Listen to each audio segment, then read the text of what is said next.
बिस्मिल्लाहिर्रहमानिर्रहीम। शुरू अल्लाह के नाम से जो मेहरबान और नहायत रहम करने वाला है। उम्मीद है आप सब अपने अपने खैर खैरियत से होंगे। पाक यूनिटी स्वीडन की तरफ से किरण मुनव्वर का सलाम आप सबकी खिदमत में। आज का प्रोग्राम बहुत ही स्पेशल है और ये पाक यूनिटी स्वीडन के लिए एक फ़ख्र की बात है कि आज हमारे साथ फ़ख्र-ए-पाकिस्तान, एक अजीम साइंटिस्ट, एक अजीम मौलम हमारे साथ मौजूद हैं और उनका ताल्लुक nuclear chemistry, nano chemistry, nano material और दूसरे मटेरियल्स के साथ है और अपनी फील्ड में उनका एक नाम है और ये हम सब पाकिस्तानियों के लिए बहुत फ़ख्र की बात है कि जब भी हम गूगल खोलते हैं, लिंक्डइन देखते हैं या कुछ भी, तो जब अब्दुल शकूर साहब का नाम आता है तो डॉक्टर अब्दुल शकूर साहब हमारा एक असासा हैं। आइए हम उनके साथ मिलते हैं और आज उनसे मुख्तलिफ सवाल करके अपने इल्म में इजाफा करते हैं। अस्सलाम वालेकुम सर। वालेकुम अस्सलाम किरण, बहुत बहुत शुक्रिया आप बहुत लोगों का। शुक्रिया कि आपने अपने कीमती टाइम में से हमें वक्त दिया और आज आप हमारे दरमियान मौजूद हैं।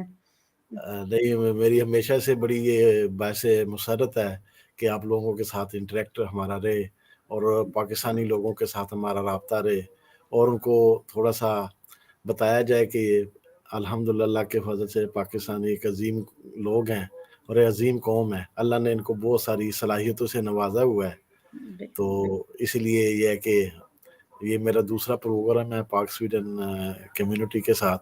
तो मकसद ये है कि भाई लोगों के साथ थोड़ा सा इंटरेक्ट किया जाए, उनको बताया जाए कि भाई पाकिस्तानी, मैं तो एक इतना अच्छा नहीं मुकाम हासिल कर सका, ये आपकी अल्हम्दुलिल्लाह ये है कि पाकिस्तानी साइंटिस्ट जो है ना दुनिया में उन्होंने अपना नाम कमाया हुआ है अल्हम्दुलिल्लाह। ये सर आपकी ज़रा नवाज़ी है, आपकी हम्बलनेस है कि आप ऐसा सोचते हैं, लेकिन ज़ाहिर है आप जैसे ही पाकिस्तानी जिनको देखकर हम फ़ख्र से ये कह पाते हैं कि पाकिस्तानी कहीं भी जो है वो पीछे नहीं है और उनका एक नाम है इस दुनिया में। तो आज के प्रोग्राम की जो ख़ास बात है वो ये कि मेरे साथ कुछ बच्चे मौजूद हैं जो अपने तजस्सुस से भरे सवाल करके आपके साथ अपने इल्म में इज़ाफ़ा करना चाहते हैं। तो मैं सबसे पहले लेती हूँ अपने साथ। जी अस्सलाम वालेकुम। वालेकुम सलाम अबू बकर भाई, क्या हाल चाल है? ठीक है, अल्लाह का करम। तुम सुनाओ, ठीक हो? तबीयत ठीक है? हाँ जी, अल्लाह का शुक्र है। बच्चों के सवालों का जवाब देना बड़ा मुश्किल काम होता है वैसे। बस आज थोड़ा इम्तिहान का दिन है। आज हमने अबू बकर साहब को भी जो है अजान बट को पढ़ के बच्चों के साथ शुमार कर दिया है। बिल्कुल, बहुत शुक्रिया जी। वो बिल्कुल इसमें कोई शक नहीं, क्योंकि बच्चे जो है ना, इनको सवाल जो है ना, इनके सवाल बिल्कुल बंदा एक्सपेक्ट नहीं कर सकता कैसे होते हैं। और दूसरा ये कि जब हम छोटे थे तो हम बेशक उसका जवाब कुछ भी हो तो हम खामोश हो जाते थे सर नीचे करके। लेकिन आजकल के जो खासतौर के इधर के बच्चे हैं, इनको पूरा वो लॉजिक वगैरह चाहिए उसके अंदर। तो सर बहुत ज़्यादा शुक्रिया आपका। हमेशा की तरह आज भी आपको देखकर बहुत खुशी महसूस हुई। अल्लाह पाक आपको जज़ाए खैर दें। तो तो सेम ही, और मुझे भी अल्लाह का शुक्र है, बहुत ज्यादा खुशी हुई आप लोगों के साथ मिलके। ये मेरे लिए भी बड़ा यूनिक एक्सपीरियंस है, पीएचडी और मास्टर डिग्री कोर्सेज के स्टूडेंट्स को पढ़ाने के बाद आज जनाब जो ना प्राइमरी स्कूल के स्टूडेंट्स को भी हम डील कर रहे हैं। तो ये एक बड़ा यूनिक एक्सपीरियंस है और ये देखते हैं, ये विन विन अपॉर्चुनिटी है। देखते हैं हमारे साथ बच्चे क्या सवाल करते हैं। अच्छा, मैं सिर्फ ना एक चीज कहूंगा, जो कि अजान जो है ये बैठेगा आज इधर मिस किरण साहब के साथ। इसके भी कुछ सवाल आता है, इसी तरह दूसरे बच्चे भी हैं। और हम कहना चाहेंगे जो देख रहे हैं लोग, अगर उनमें से कोई पूछना चाहे तो हम बिल्कुल उन्हें लिंक भी उसी वक्त भी भेज सकते हैं इसके दौरान प्रोग्राम के। और अगर उनका कोई सवाल है, अगर वो लिख के भेजना चाहते हैं तो वो वैसे भी भेज सकते हैं। बहरहाल ओपन प्लेटफॉर्म है। तो मुझे इजाजत दें, मैं इंशाल्लाह आपका प्रोग्राम अभी देख रहा हूँ, इधर बैठकर साथ ही बैठा हूँ इसके। ठीक है, ठीक है, ठीक है जी। अल्लाह हाफिज जी। चलो जी, अल्लाह हाफिज जी। तो हमारे साथ अजान भट्ट साहब आ चुके हैं। अस्सलाम वालेकुम अजान, कैसे हैं आप? वालेकुम सलाम, ठीक हो जी। तो हम अपने साथ अब हाशिर को भी ले लेते हैं, वो भी इधर मौजूद है हमारे साथ। अस्सलाम वालेकुम। वालेकुम अस्सलाम। जी, कैसे हैं हाशिर, आप ठीक हैं? मैं ठीक हूँ, आप कैसे हैं? बिल्कुल अल्हम्दुलिल्लाह। तो हम प्रोग्राम का आगाज करते हैं। अजान आप स्टार्ट करें सवाल से, तो फिर हम आगे चलते हैं। I'm gonna talk in English because I wrote the question. Okay, fine, no problem at all. Yeah, no worries. The first question is, how do lithium batteries degrade? Azan, thank you very much for asking, the basic question or the fundamental question about the lithium ion battery. Basically, it deals with the electrochemist. मैं English में जवाब दूं कि उर्दू में? Both. You can talk in English or sir आप उसको mix करके बोल दें ताकि उसको भी अच्छा। समझ आ जाए और बाकी जो उर्दू में समझ रहे हैं तो वो भी अच्छा। थोड़ा-सा थोड़ा सा मैं मिक्स करके फिर बोलता हूँ. जी, thank you. Basically, any kind of battery, rechargeable battery, lithium ion batteries or sodium ion batteries or aluminum battery, what kind of battery is it? It basically has four components. One is the cathode, the other one is the anode, the third one is the electrolyte, and fourth is the conductive medium. So because of these, the major components are cathode, anode, and the electrolyte. The Because of the electrochemistry, when we connected these cathode and anode in the presence of some electrolyte, so a Gunwalling couple is formed, and the transfer of electrons, takes place, during use, while we are using our mobile phone or our battery, so the ions, lithium ions, they move from anode to the cathode. And while the charging, the ions move from cathode to the anode. And the movement of ions takes place within the electrolyte, and the electron flow from the outer circuit. And the flow of electron is our current. So how this is how the because of the mobility of ions, lithium ions or the sodium ions, or the migration of ions from anode to the cathode and cathode to the anode, the basically the rechargeable battery works. If there is a one way traffic, for example, we have disposable batteries as well. The basic difference is the ions which move from anode to cathode, they cannot be come back to the previous cathode. It means that because of the migration and the returning of the ions, the batteries are the rechargeable batteries. That is why we have lithium ion batteries and sodium ion batteries which can be reused for longer period of time. But the other kind of battery which are non-rechargeable batteries, only they are for one time use. It means the reverse of the ions, they cannot be taken place. So this is basically the basic and the fundamental principles of any kind of rechargeable batteries. In case of lithium ion batteries, we have a lithium based compound at the cathode side and the pure lithium metal as the anode side. Instead of pure lithium, we can have a other anode as well, like carbon, silicon, and mesoporous carbon. And there are a lot of varieties of the materials which can be used as an anode, and lot of materials can be used as a cathode. So this is the very basic and fundamental principle of the rechargeable battery. सही, बहुत शुक्रिया. जी, हाशिर अब आप अपना सवाल कर सकते हैं. ठीक है. What is nanotechnology? So Hashim, thank you very much for very interesting question. Nanotechnology basically deals with the size of the particle which is less than 100 nanometers. The actually the material can be any size. For example, it can be 1 meter, it can be 1 centimeter, it can be 1 meter, 1 millimeter, and it can be less than 1 millimeter as well. It then comes the micron size, 10 raised to power minus 6. Then becomes the nanotechnology. Nanotechnology means the technology that deals with the very small particles. And ideally we can say if the particle size is between 100 the nanometer, that is the nano called as a nanoparticles. The important is why nanotechnology. Everybody is talking about the nanotechnology and the nanomaterials. The fascinating properties of the nanomaterials make them very attractive for many applications. To be very honest, the properties of the material in the nanoscale is much superior as compared to the properties of the material when they are in a bigger size. The same material, if it is in a micron size, behaves differently when the same material has a size in the nanomaterials. So that is why the nanotechnology is the most fascinating technology, and more, the demanding technology in today's world. So to conclude, the nanotechnology is a technology that deals with the small particles, less than 100 nanometer maximum. जी, बहुत शुक्रिया sir. अज़ान आप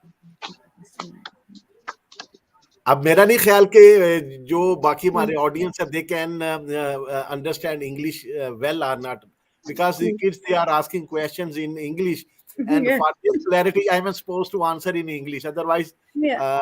I don't know how to respond.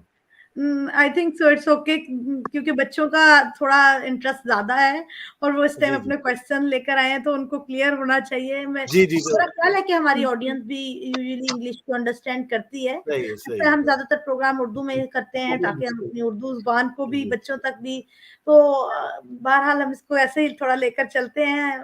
जी, जी। अजान अपना सवाल करें। Okay, this is a follow. This is another question about lithium batteries. Right now, most mobiles or slash electronics use lithium batteries, and they degrade over time. What could prevent this? Azan, can you repeat your question, please? How could you prevent from lithium batteries degrade over time, or make them Okay. वो सवाल ये किया है उसने कि कुछ मैं हम, समझ गया, हाँ मैं जी, समझ बिल्कुल आप Azan, actually, this is the main challenge with the lithium-ion batteries and any kind of batteries. Basically what happens is, during operation, once you are using your battery and you are recharging batteries, because it is an electrochemical reaction that is taking place within the battery. Because of these electrochemical reactions, there are some unwanted chemical reactions which are going to be observed while charging and discharging of the batteries. Because of the formation of these, undesirable products into the battery system, the performance of the battery degraded with the passage of time. Actually what happens is, once you use your battery and you charge your battery, some undesirable products, they are going to be formed into the battery system itself, and which prevents the migration of ions from anode to the cathode and cathode to anode. And basically the performance of battery is dependent upon how easily or how fast is the mobility of the lithium ions. So that is why, with the passage of time, the performance of the battery is degraded. Now the question is how we can prevent it. So basically there are many strategies which we are using. For example, in my lab we are developing some stable materials so that they cannot be degraded while charging or discharging, because at the same time dealing with every battery contains the liquid electrolyte. So we are using some the electrolytes as well, which are less reactive with the battery materials. So with these, sometimes we apply coatings to the cathode materials, and sometimes we have some the different families of materials we discovered. That is why an active research is going on to develop new materials and new strategies to improve the performance of lithium ion batteries. And this is applicable to all kind of batteries. No, that is why the new concept is, because liquid electrolyte has high reactivity with the battery materials, cathode and anode. The new concept is people are now trying solid state batteries, in which instead of the liquid electrolyte, people have replaced it with the solid electrolyte. So the performance, it is expected that the life of the battery will be much higher. But to be very honest, the solid state batteries still have many challenges, and the research community is trying its hard to overcome the challenges of the solid electrolyte. So basically, because of the to conclude your answer, because of the formation of undesirable products during the charging and discharging of the battery, the performance of the battery is degraded over the period of time. जी, बहुत शुक्रिया sir आपका। हाशिर, आपके साथ वानिया है, वो सवाल करना चाहती हैं, उससे पूछ लें। हाँ जी। जी। What are nanoparticles, nanotubes, and nanofilms? Yeah, basically जो नैनो टेक्नोलॉजी है ना, इसमें जो nano materials, they can be classified into different forms like nano rods, nano sheets and nano films. Depending upon their structure, their shape, they can be classified. Nanoparticles, nanorods are quantum dots, thin films, and nanotubes. The nanoparticles, they are in the form of particles, right? And the nano sheets, they are in the form of sheets. These are the 2D materials, and the nanoparticles, they are 3D materials. So this is the basic difference based upon their shape. And the thin films, the thin films, nano thin film, they are films, are the coatings in a nanometric size. It means that depending upon their shape, we can classify nanomaterials in case nanoparticles, nanorods. The nanotubes basically, they are also in the form of, can be in the form of rods. And the thin films, the nanofilms, the film are the coating in the range of nanometric size. Okay. जी, बहुत शुक्रिया। तो sir ने ये बताया कि उनकी shapes different हैं और उनके डिफरेंट साइजेस हैं, जिसकी वजह से हम उनको डिफरेंट नेम्स के साथ और पुकार उनकी जो देते हैं। ना depending upon their shape, they have different set of properties as well. Yes. उनकी प्रॉपर्टीज भी चेंज हो जाती हैं. एक नैनो पार्टिकल्स की और नैनो शीट की प्रॉपर्टीज और नैनो ट्यूब्स की प्रॉपर्टीज आपस में डिफरेंट होती हैं. बिल्कुल। क्योंकि जो मॉर्फोलॉजी होती है, जो शेप होती है, जो शक्ल होती है ना पार्टिकल की, वो प्रॉपर्टीज ऑफ द मटेरियल्स को बहुत ज्यादा इन्फ्लुएंस करती हैं. ठीक है, तो इस वजह से जो है ना, उनकी जो depending upon there apparent shape, हम उनको क्लासिफाई करते हैं नैनो पार्टिकल्स में, नैनो ट्यूब्स में और नैनो शीट्स में. और उनके जो ना depending upon their shape, they have different set of properties. और इसको हम डिफरेंट एप्लीकेशंस के लिए हम इनको इस्तेमाल करते हैं. ये अब इसकी मिसाल आपको देता हूं, थोड़ा सा बचीन अच्छा सवाल के मैं बताता हूँ. अब देखिए, जो हमारा ग्राफीन है ना, ग्राफीन शीट्स, वो ये इसका स्ट्रक्चर भी हेक्सागोनल है, लेकिन इसके साथ एल्यूमिनियम बोराइड जो है ना, उसका स्ट्रक्चर भी हेक्सागोनल है. अब दोनों नैनो शीट्स हैं, लेकिन यह कि एक बड़ी इलेक्ट्रिकल कंडक्टर है, दूसरा इंसुलेटर है. तो इसका मतलब ये हुआ कि दोनों नैनो शीट है, लेकिन अरेंजमेंट ऑफ एटम्स इसमें ऐसा है कि दोनों एक दूसरे से के जो ना ऑपोजिट प्रॉपर्टीज दे रही हैं. बिल्कुल. तो ठीक है. जी, अजान. ठीक है. ठीक है. Thank you. हाँ जी. अजान. Yes. जी. जी, आप क्वेश्चन करेंगे? बोलो भाई. Oh, okay. Okay. This is, I think I asked this question a long time ago, but the wireless charger that we have right now isn't really real wireless charging, as because you have to put it on something and then it charges, and it can be really slow. But now Xiaomi has done like 55 watts, so that's a pretty good improvement, I think. But the wireless charging, or my concept of it is like you can hold it and it still charges. You can just put it on the table and it still charges. There are gonna be like panels or down here where they send out electrolytes or something to make it work. It's probably gonna be around 5 watts in the beginning, but when do you? But it's gonna be public in a long time, I think. How long do you think the technology will come into the public? Yeah, actually, there are two questions in your one question. The first question is dealing with the mode of charging. If we talk about the mode of charging our rechargeable batteries, lithium-ion batteries, previously the mode of charging was, we just plug in the charger and we connect our mobile phone or laptop with the battery, like I am, charging my laptop. So that is, the old mode of, the charging. Now the modern concept is people have developed, the contactless charging, It means that the wireless charging, people have developed some, the booster charger. So without, contact, plug in your mobile phone or the laptop. So they are being, charging your device. Device can be your laptop or your mobile phone. Only we need to first charge the charging booster. This is one question. As far as your second question, the part of your question is like, like Wi-Fi router. So if we place a router in one room and the whole house is being, make benefit of that router, Wi-Fi router. To be very Depends on honest, until now, so the Wi-Fi charger has not been developed.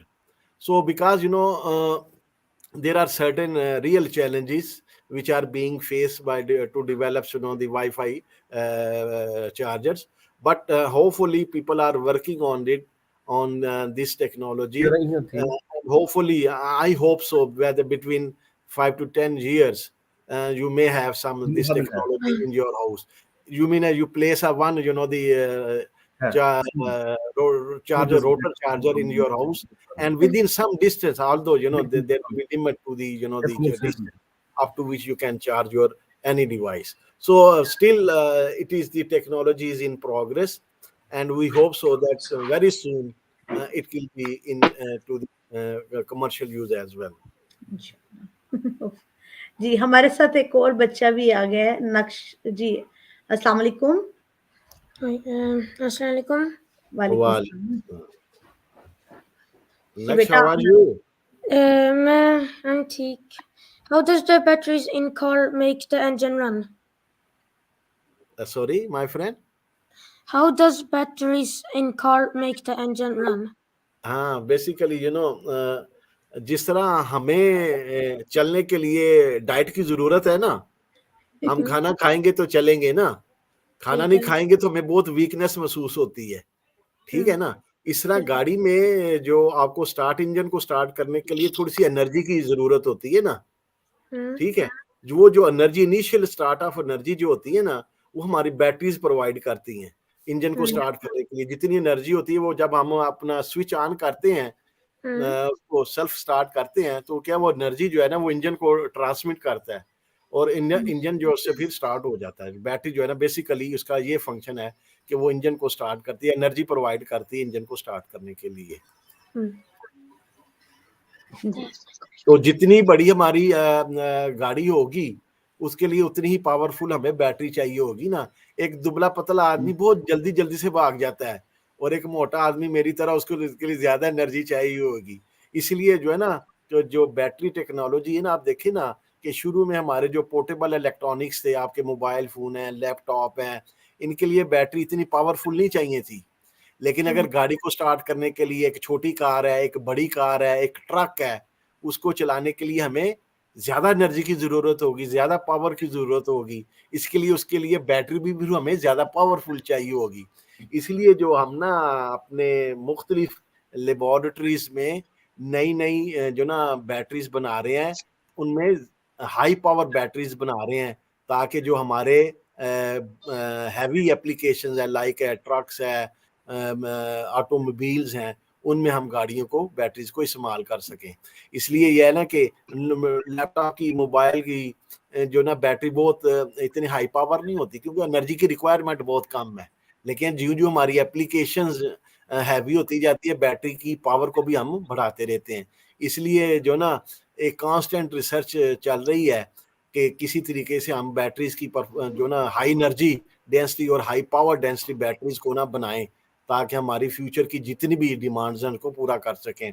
अब Tesla ने गाड़ी commercialise कर दी है ना, तो देखें उसमें battery जो बहुत हैवी बैटरी है as compare to the battery which is in your mobile phone. तो ये थोड़ा सा एनर्जी के हिसाब से, एनर्जी की रिक्वायरमेंट के हिसाब से हम बैटरी को डिजाइन करते हैं और बैटरीज को डेवलप करते हैं। तो कंक्लूड योर क्वेश्चन, हमारे जिस तरह बैटरी को एनर्जी इनिशियलाइज करने के लिए, आप इंजन को स्टार्ट करने के लिए, एक बैटरी जो है ना एनर्जी प्रोवाइड करती है ताकि वो इंजन को स्टार्ट कर दे। हमारे साथ जरा हमारे 2 जूनियर स्टार्स भी मौजूद हैं, तो उनसे भी कुछ पूछ लेते हैं, वो कोई सवाल करना चाह रहे हैं तो। मुस्तफा आप कोई सवाल करना चाहेंगे? You have some question? Yeah. Ask. Yes, Mustafa. Yes. You want to ask? Yeah, I want to ask you. Okay. We Hmm. don't want to. Hmm. Okay, I can ask on behalf of you. We don't Hmm. want to. Hmm. चलो पूछो. My Nintendo Switch is not working. My Nintendo Switch is not working. Hmm. And I put water inside this. Actually, Mustafa having a question. Mustafa पूछना चाहता है कि जैसे हमारे gaming console हैं उसमें अगर वाटर चला जाए तो वो चलता नहीं है, तो कोई ऐसा मटेरियल है अगर हम वो कंसोल में गेमिंग नहीं, कंसोल है ना? में हो तो उसकी वजह से जो है वो वाटर जाने के बाद भी वर्क करते रहे? असल में मसला सिर्फ ये है कि इसमें प्रॉब्लम ये है कि जब हम वाटर डालते हैं ना, वाटर जो है ना बेसिकली एक कंडक्टर के तौर पे इस्तेमाल करता है, और इसकी वजह से जो हमारे जो बैटरीज जो है ना लगी होती है सीरीज में अंदर लगी होती है ना, सेल्स, इंडिविजुअल सेल्स. बैटरी जो है ना that is compose of cells which is arranged in a series. Many cells they have get together in one battery. अब होता है कि जब उसमें पानी गिर जाता है एक्सीडेंटली तो क्या होता है कि वो जो शॉर्ट सर्किटिंग क्रिएट करता है और आपके सेल जो है ना वो शॉर्ट सर्किट हो जाता है, फिर उसमें आपका जो कनेक्शन है ना वो बन नहीं पाता, तो इस वजह से फिर वो करंट सप्लाई नहीं करता और आपकी जो ना जो कंसोल है जो आपका जो है वो प्रॉपर्ली वर्क नहीं करता. तो उसमें तो ये है कि अभी कोशिश हम ये कर रहे हैं कि अभी जितने आपके एम्प्लॉयसीज बनाए जा रहे हैं उसमें थोड़ा सा जो ना वाटर प्रूफिंग का जो है ना, आप देखें ना जितने मोबाइल फोन आपके एप्पल के हैं या सैमसंग के हैं अब वो वाटर प्रूफ है. उसमें यह है कि बेसिकली तो उसमें एक वाटर प्रूफ लेयर लगा देते हैं ताकि अगर आपका मोबाइल फोन या आपकी कोई भी डिवाइस पानी में गिर जाए या पानी उसमें चला जाए तो पानी जो है वो सेल्स तक ना पहुंचे, बैटरी के इनर सर्किट तक ना पहुंचे ताकि उसको शॉर्ट सर्किट ना करे. तो अब तो ये काफी मैच्योर टेक्नोलॉजी हो गई हुई है. Thank you. मैं ना एक चीज पूछनी थी कि जैसे ये कुछ एक मोबाइल्स नए जो अभी आ रहे हैं, जैसे बड़ी जो ब्रांड्स हैं, बड़ी बड़ी कंपनीज हैं, हम उनकी एक एग्जांपल देते हैं कि वो भी उनके अंदर जो बैटरी है वो जैसे चार्ज हो रहे हैं, जैसे फास्ट चार्जिंग है, जैसे S22 का जैसे उसकी मेरा कितनी 65 है 25 पे ओके चलो जरा नवा आया है ਉਹਨੂੰ ਅਸੀਂ ਕਹਿੰਦੇ ਆ कितना 65 वाट से वो चार्ज करता है. लेकिन कुछ एक जो चाइनीज कंपनी है चाइना से अभी कर रही है, जैसे फॉर एग्जांपल वन प्लस है या Xiaomi, वो 120 वाट पे वो चार्ज हो रहा है फास्ट चार्ज. तो इनमें ये खुदा ना खासा कुछ चांस होता है कि ये एक्सप्लोर कर सकते हैं या इनका बहुत ज्यादा देखा जाता है उससे पहले, क्योंकि इससे पहले एक दफा सैमसंग का एक दफा ऐसा हुआ था कुछ एक मॉडल जो है. असल में अबू बकर भाई ये बहुत इम्पोर्टेंट क्वेश्चन है और ये बैटरी जो टेक्नोलॉजी उसका बहुत सीरियस कंसर्न भी है. ये आपके 3 सवाल आपने इकट्ठे किए हैं. पहला सवाल तो ये है कि जो आपका चार्जिंग और डिस्चार्जिंग जो है ना ये डिपेंड करता है कि मटेरियल आपका कौन सा बैटरी में इस्तेमाल कर रहे हैं. अब हमारी जितनी भी कमर्शियल बैटरीज है ना वो लिथियम आयरन फॉस्फेट के ऊपर डेवलप हुई हैं. पहले होता था लिथियम कोबाल्ट ऑक्साइड, जो आपकी पहली बैटरी थी ना आज से 10 साल पहले वो लिथियम कोबाल्ट ऑक्साइड पे थी. अब इसमें यह है कि अगर आप देखें ना इसका अगर आप फार्मूला देखें ना लिथियम Li2CO, अब इसमें ऑक्सीजन जो है ना दैट इज अनपेड ऑक्सीजन. अब ये होता है कि जब आप ड्यूरिंग चार्जिंग और डिस्चार्जिंग ना लिथियम आयन जब मूव करते हैं ना उससे क्या होता है कि फ्री ऑक्सीजन अवेलेबल थी. ऑक्सीजन आपको पता है कि ये जो ना फायर हैजर्डस है और फ्री ऑक्सीजन की वजह से, क्योंकि जब बैटरी चार्ज होती है डिस्चार्ज होती है आप देखें उसमें काफी गर्म हो जाती है क्योंकि वो एक्सोथर्मिक रिएक्शंस हैं. आप देखें उसमें क्या है कि हीट भी है और ऑक्सीजन अवेलेबल भी है, तो उसमें आपके एम्प्लॉयंसेस के getting chances of getting fire is very high. अब उसको इसकी वजह से माजी में काफी इंसिडेंट रिपोर्ट हुए जी, लैपटॉप को आग लग गया, मोबाइल फोन को ड्यूरिंग चार्जिंग आग लग गई है और फट गई है बैटरी। होता यही था कि भाई उसमें यह था क्योंकि जब आप चार्ज कर रहे होते हैं या आयंस मूव कर रहे हैं तो उसकी वजह से आपकी, जब आप इस्तेमाल कर रहे हो फोन, जब आप चार्ज कर रहे हैं, देखें आपकी बैटरी गर्म हो जाती है क्योंकि उसमें एक्सोथर्मिक रिएक्शन होता है मूवमेंट ऑफ लिथियम आयंस की वजह से ना। और उसकी वजह से क्योंकि लिथियम कोबाल्ट ऑक्साइड में ऑक्सीजन अनपेड ऑक्सीजन थी, और जब लिथियम आयन मूव करता था तो ऑलरेडी ऑक्सीजन अनपेड मौजूद थी, जिसकी वजह से आग लगने के चांसेस बहुत ज्यादा थे। अब लोगों ने कहा यार ये तो बहुत सेफ्टी रिस्क है, लोगों ने फिर इसको लिथियम कोबाल्ट ऑक्साइड को रिप्लेस कर दिया लिथियम आयरन फास्फेट के ऊपर। अब जितनी भी बैटरीज आपके मोबाइल की आ रही हैं, लैपटॉप की आ रही हैं, वो लिथियम आयरन फास्फेट के ऊपर है। अब देख रहे हैं इसमें PO4 है। अब ऑक्सीजन जो फ्री थी ना उसको हमने फास्फोरस के साथ पेयर अप कर दी है। अब जब चार्जिंग होती है, डिस्चार्जिंग होती है, लिथियम आयन मूव करते हैं ना, तो ऑक्सीजन अवेलेबल ही नहीं है, इसलिए अब आग के लगने के चांसेस बहुत कम है। नंबर 1 ठीक हो गया। दूसरी, ये तो एक सेफ्टी का जो था एस्पेक्ट वो कवर कर दिया सारा।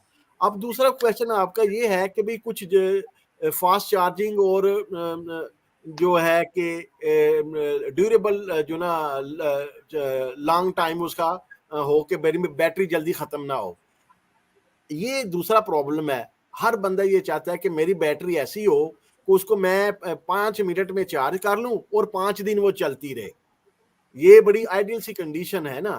अब जो नए, अब यही रिसर्च हो रही है कि भाई अब देखें ना, जिस तरह इलेक्ट्रिक व्हीकल्स आ गई हैं, बहुत बड़ी बैटरी है उसकी ना। अब आप देखें 2 घंटे, आप 3 घंटे आप उसको जो ना चार्जिंग स्टेशन पे चार्ज करने तो नहीं रख सकते ना, अगर आप ट्रेवलिंग कर रहे हैं तो उसमें तो यह है कि भाई 5 मिनट 6 मिनट में उसको चार्ज कर देना। अब इसमें हम ये रिसर्च, बैटरी कम्युनिटी ये काम कर रही है कि नए नए मटेरियल्स डेवलप कर रहे हैं जो दे can B charge very fast. उसमें यह है कि उसको 5-10 मिनट में आपकी बैटरी को फुल चार्ज कर दे, but they can be discharge at a very slow rate. उसमें यह है कि चार्ज तो वो जल्दी हो जाए। फॉर एग्जाम्पल अब मैं कह रहा हूँ कि 15 मिनट में बैटरी पूरी चार्ज हो गई, लेकिन वो 5 दिन चलती रहे। तो ये सारा डिपेंड करता है मटीरियल्स के ऊपर। तो इसलिए मुख्तलिफ किस्म के मटीरियल्स हम डिवेलप कर रहे हैं और उसमें मुख्तलिफ किस्म की जो ना मुख्तलिफ फार्मूलेशन को हम इस्तेमाल करते हैं, जिसकी वजह से जो है ना हम बैटरी की ये बिहेवियर भी स्टडी कर रहे हैं। फॉर एग्जाम्पल मेरी लैब में मैं काम यही करता हूँ, मुख्तलिफ किस्म के मटीरियल डिवेलप करके उनका हाई रेट परफॉर्मेंस चेक करता हूँ। भाई मैं इसको 10 मिनट में चार्ज करना चाह रहा हूँ तो ये कैसा परफॉर्म करेगी। होता है एक्चुअली ये है कि ज्यों जी आप इसका चार्जिंग रेट बढ़ाते रहते हैं, बैटरी की परफॉर्मेंस कम होती रहती है, क्योंकि जो लिथियम आयन की माइग्रेशन है ना वो इतनी फास्ट नहीं हो सकती जितनी आप एक्सपेक्ट कर रहे होते हैं ना। तो मोबिलिटी ऑफ लिथियम आयंस जो है ना इसकी जो है ना लिमिट कर रही होती है इसके चार्जिंग रेट और डिस्चार्जिंग रेट को। तो इसलिए जो है ना कि मुख्तलिफ किस्म के मटेरियल हम डेवलप कर रहे हैं, लेकिन है कि अल्हम्दुलिल्लाह hopefully in may be next couple of years आप देखेंगे कि जनाब 1 घंटा बैटरी आप चार्ज करके आप उसको कम से कम जो है ना 3 दिन चला सकेंगे, 2 दिन तो लाजमी आप चला सकेंगे। हम बल्कि उसने देखे थे नोकिया का था, उसका तो कितना वो जो उनका नहीं उसका वो कह रहे थे जो नया मॉडल आ रहा है वो कितनी देर में चार्ज करेगा। for 30 minutes it's gonna be 70 तो चूंकि 125 वाट ਦੇ ਮੇਰਾ ਰਹੇਗਾ ਉਹ ਚਾਰਜ ਉਹਨਾਂ ਦਾ ਨਾ ਅੱਗੋਂ ਜਿਹੜਾ ਨੈਕਸਟ ਮਾਡਲ ਆ ਰਿਹਾ ਉਹਦਾ ਕੋਈ ਜਿਹੜੀ ਜਨਰੇਸ਼ਨ ਉਹਦੀ ਚੱਲਦੀ ਵੀ ਮੁਖਤਲਿਫ सीरीज। अगर आप देखें ना, अब अगर आप देखें तो जब आप मोबाइल फोन खरीदने जाए ना उसकी स्पेसिफिकेशन पे लिखा होता है कि इतने मिली एम्पेयर पर ग्राम।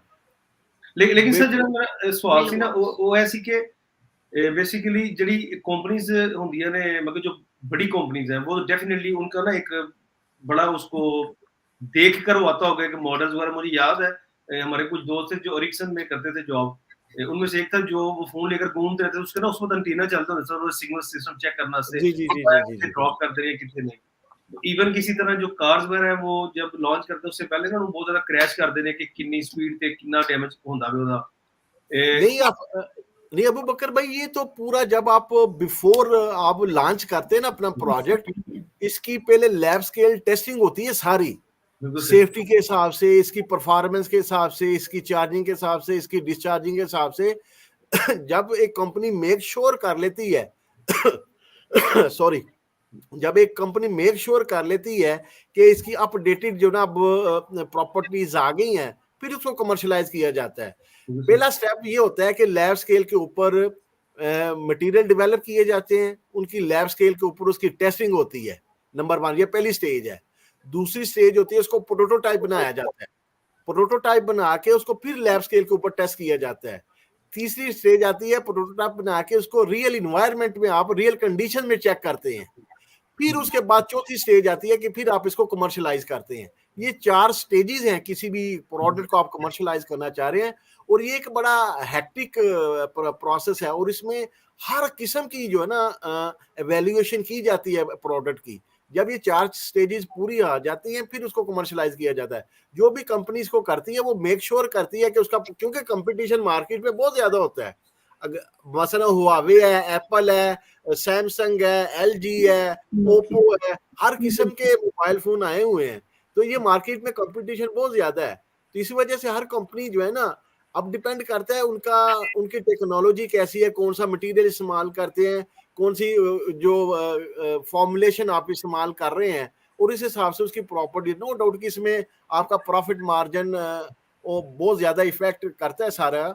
लेकिन यह कि जैसा कि हम जो साइंसदान है वो यही कर रहे हैं कि भाई ऐसे मटेरियल डेवलप किए जाएं जो कॉस्ट इफेक्टिव हो। मतलब टेस्ला कार अब कमर्शलाइज हो गई है, ना मैं ले सकता हूँ ना अबू बकर ले सकता है।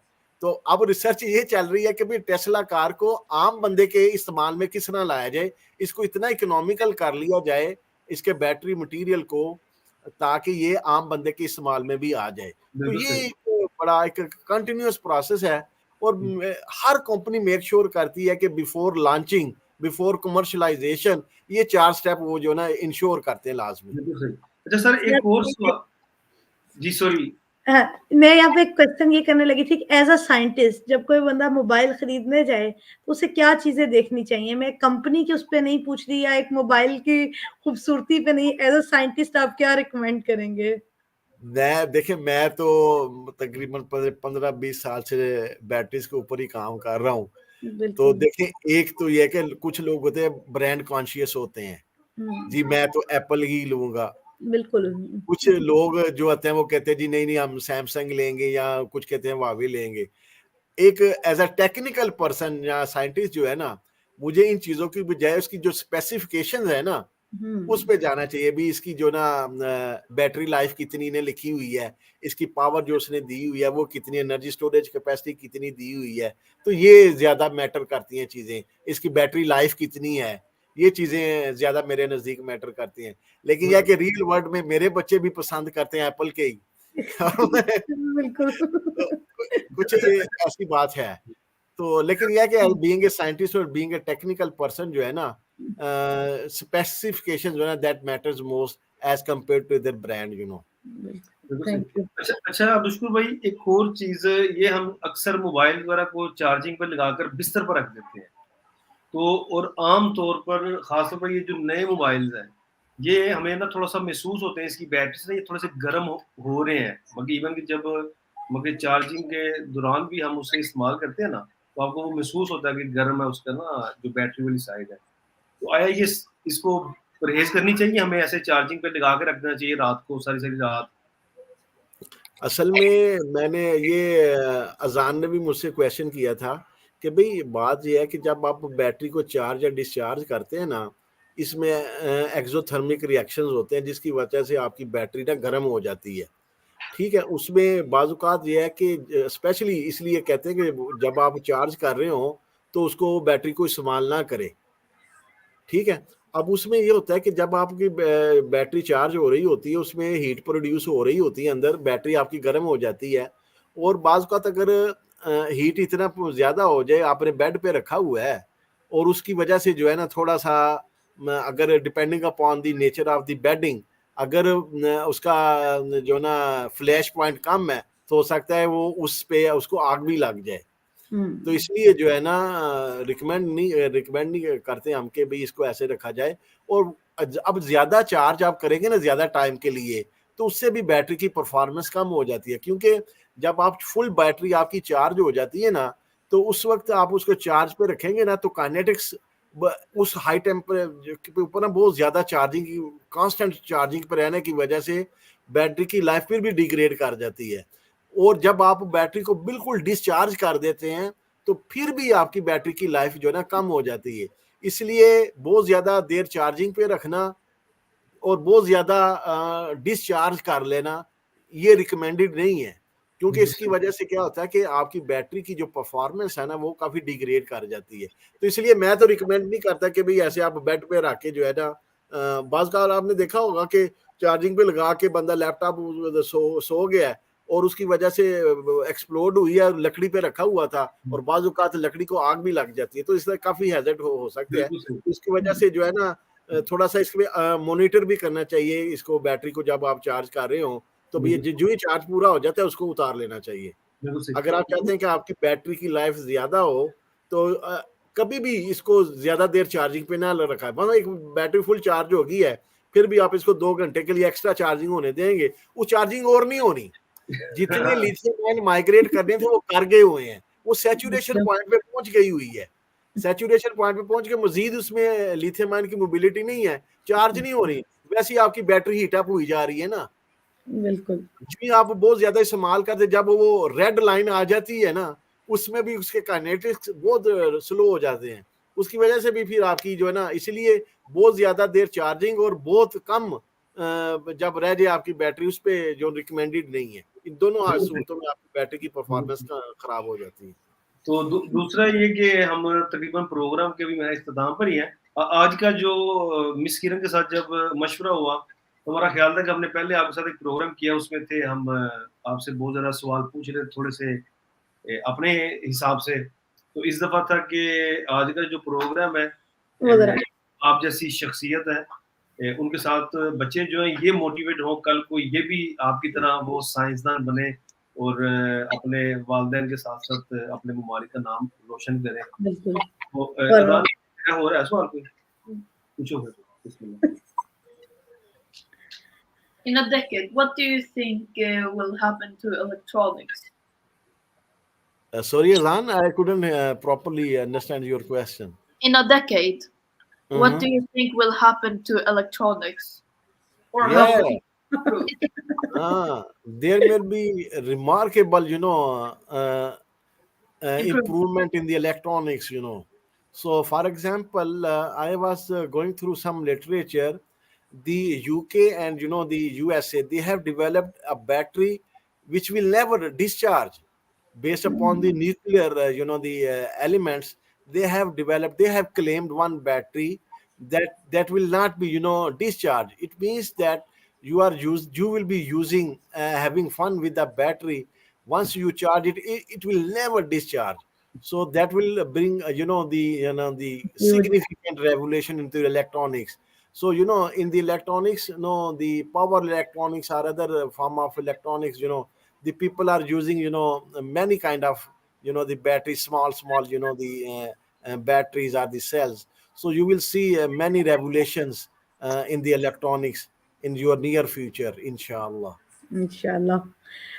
सर एक बेसिक सा क्वेश्चन मेरे जहन में बड़ा आता है, जब हम छोटे थे हम फिजिक्स की बुक में पढ़ते थे एक output is equal to input, और उस पे हम पढ़ते थे ताकत और ताकत का बाजू इज इक्वल टू वजन और वजन के बाजू। तो मेरे जहन में एक सवाल बहुत आता है कि हम पावर तो नहीं बढ़ा सकते, यानी उसको तो हम नहीं कर सकते उसके बराबर, वो हम कहते हैं इक्वल नहीं हो सकता, ये आइडियल कंडीशन है।